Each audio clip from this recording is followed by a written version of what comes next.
Good morning, students. As we have done our first chapter of chemistry, which is chemical reactions and equations. So since we have completed the chapter, and in our last lecture video, we have done our questions from the exercise book. So now today, the remaining questions will be done because I feel that all these questions are important because they are from your NCERT book, and I've been telling you that every single topic of your book is important. Every single line is important, so you don't have to skip any line or any activity from the book. You have to do all the activities, have to study all the activities along with all the questions. So here today I am discussing the exercise questions with you people, so that while you will be solving these questions, all the things will be clear in your head, because you can do the questions from somewhere else, like you are having so many facilities. You can do from the internet or the other books also, but I want to tell you the concept behind these questions so that you will be able to find out the answers of the other questions also. Okay, so let's start. The number one question is, which of the statement about the reactions below are incorrect?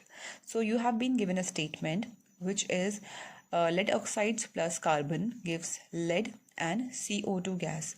So this is a balanced equation, but in this equation we have to tell about the oxidation and reduction. I hope you remember that about the oxidation, that it means when there is addition of oxygen and removal of hydrogen. Okay, so whenever it's addition of oxygen or removal of hydrogen, it's called oxidation. Also, when there is removal of oxygen and addition of hydrogen, it's called as reduction. Simple, like oxidation was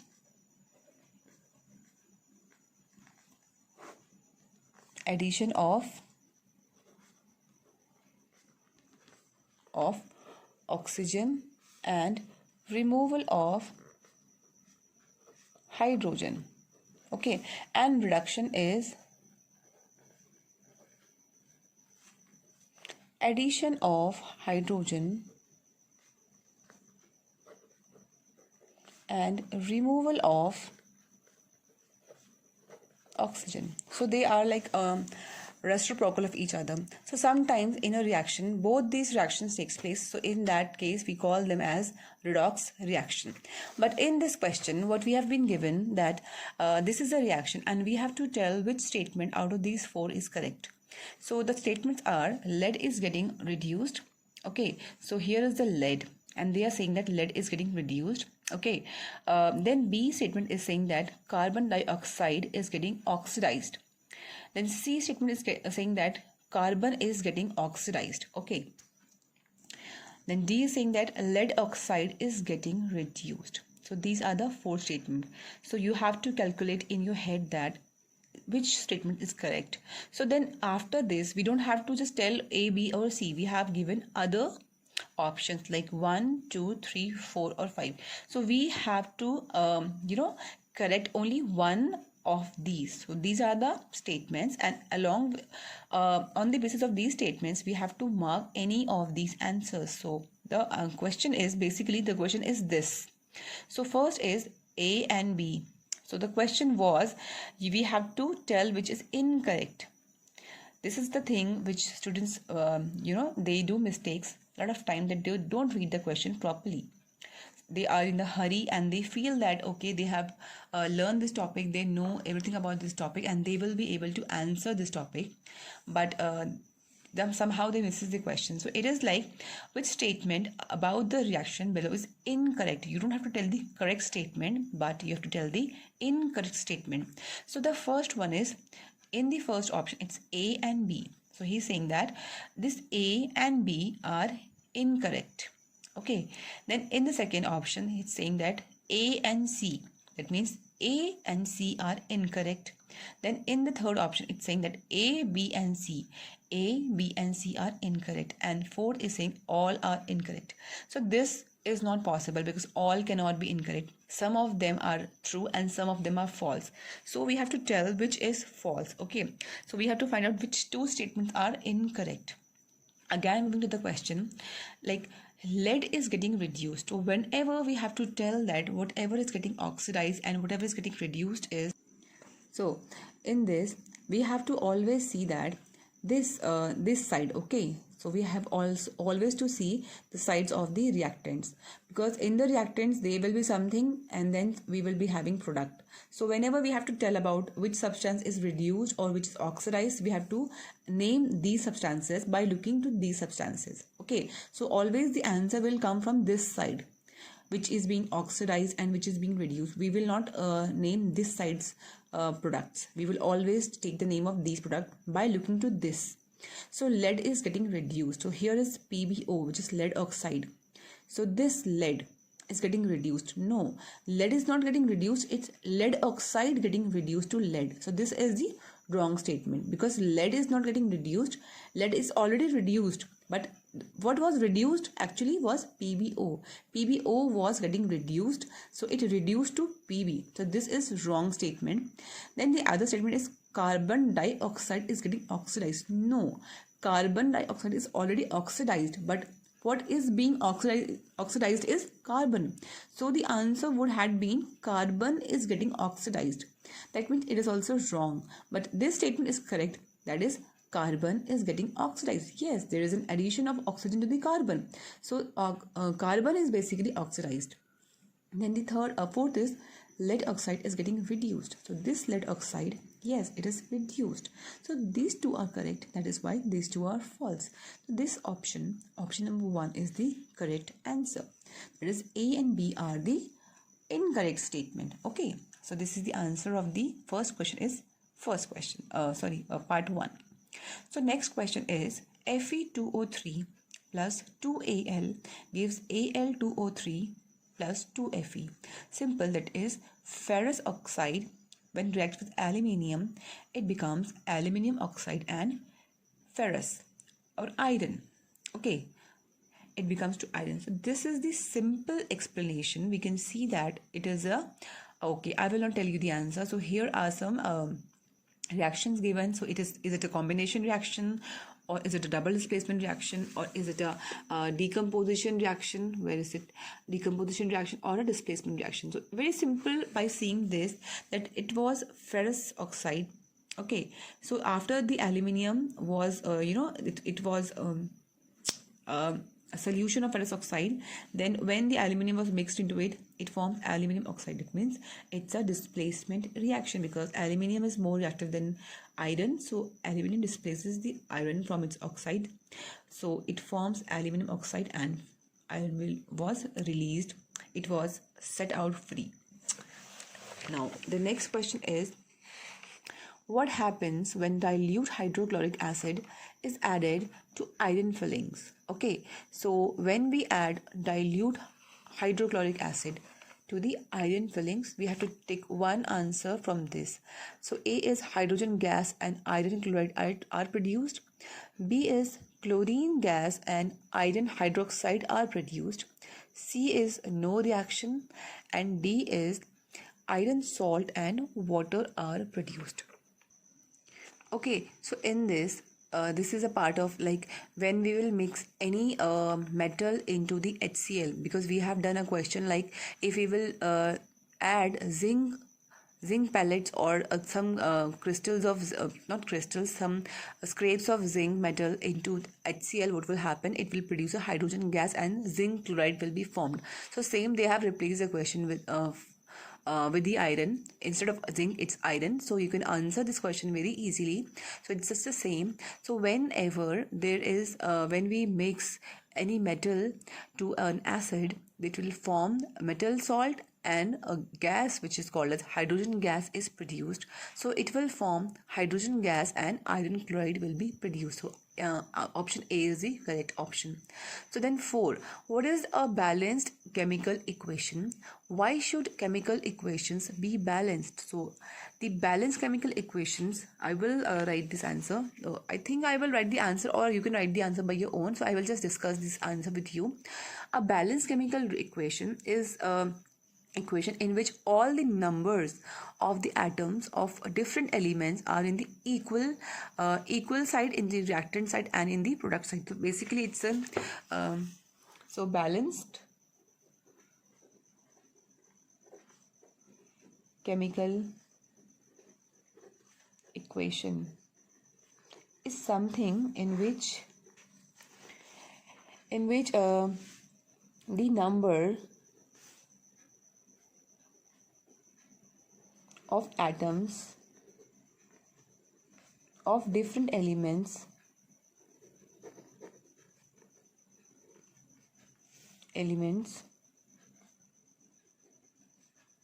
are equal in both reactant side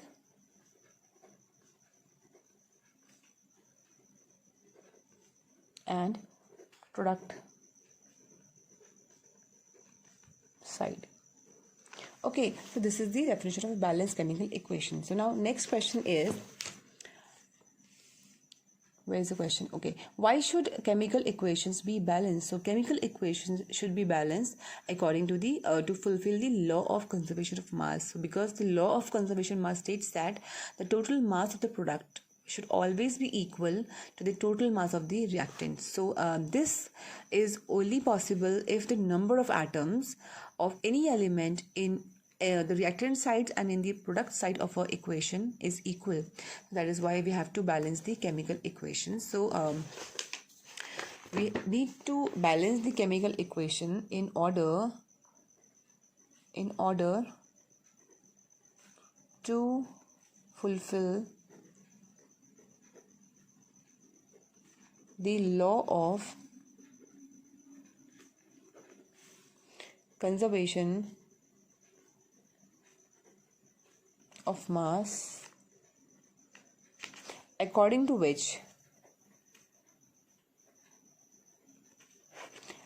this law, the total mass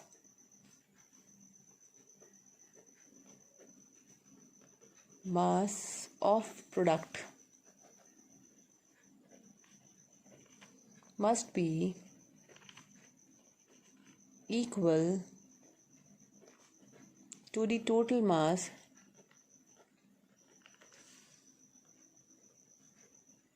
of reactants.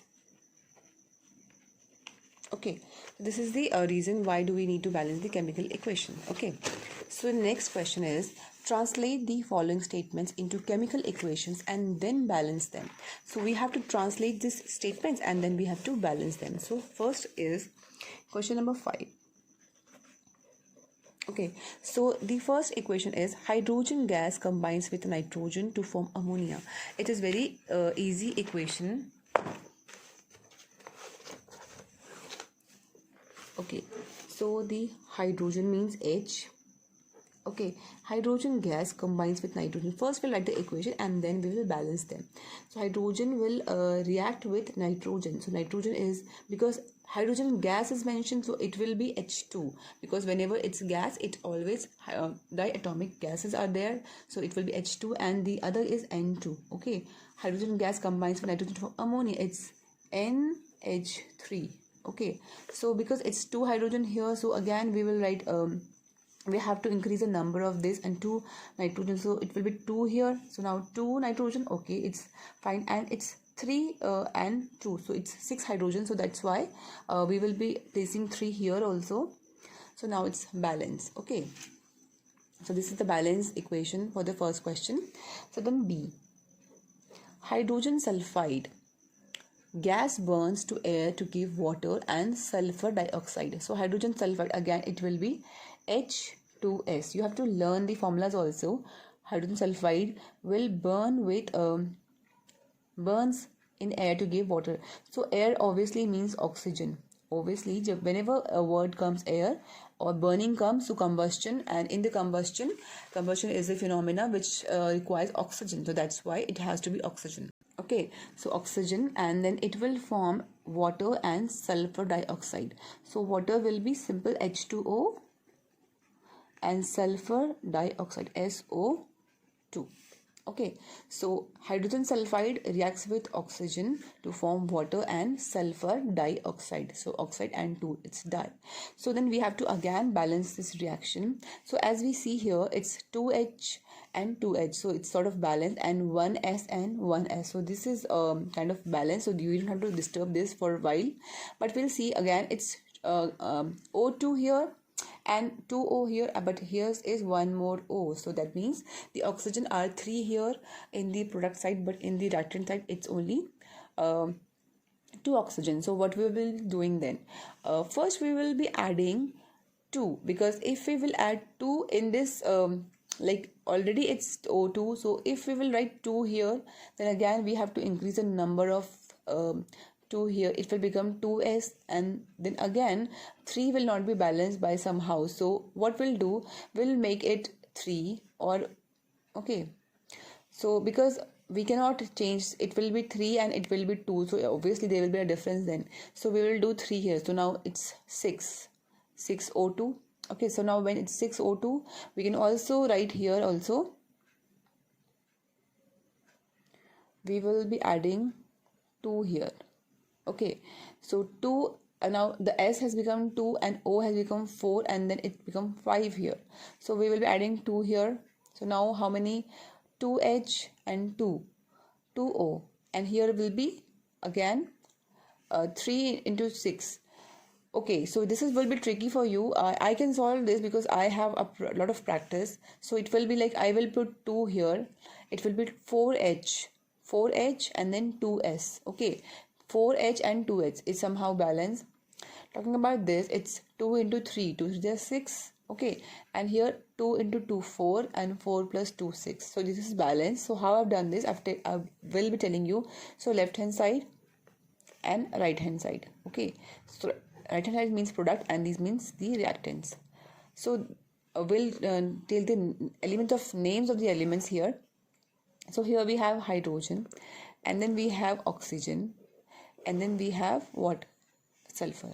Okay, that's it. So how many hydrogen was here previously? Primarily it was like, I have done here 2H. So here is 2 into 2. It means 4.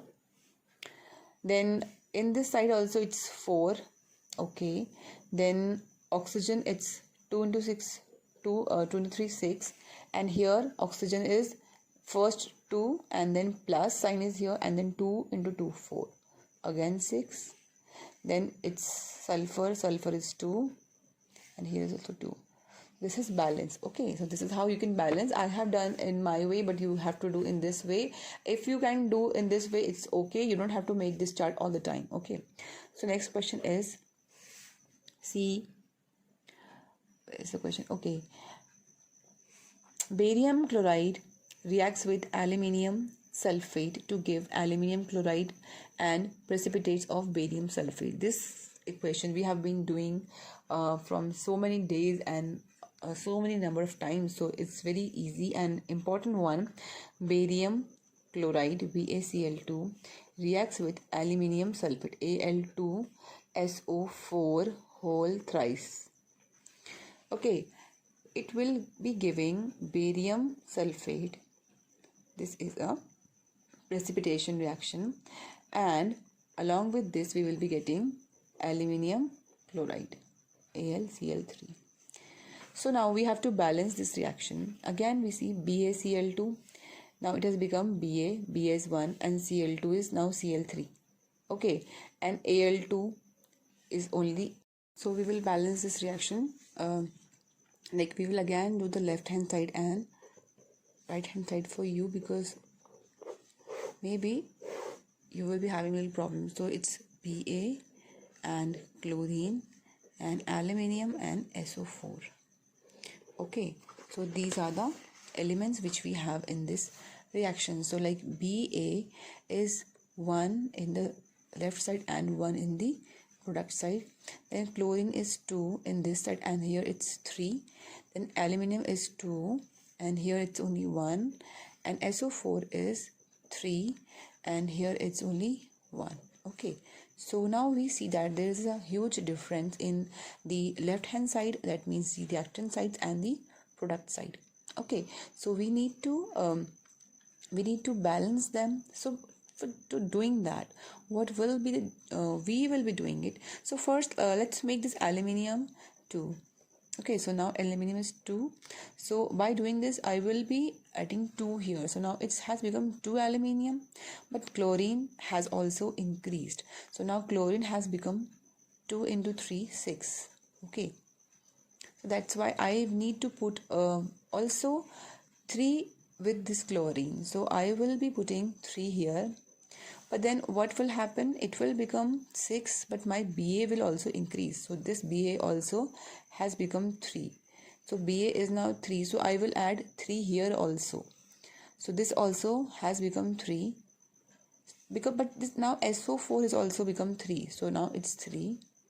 Okay, so it's somehow okay. So now it's balanced. It's 3BaCl2 plus Al2SO4, 3BaSO4 and 2AlCl3.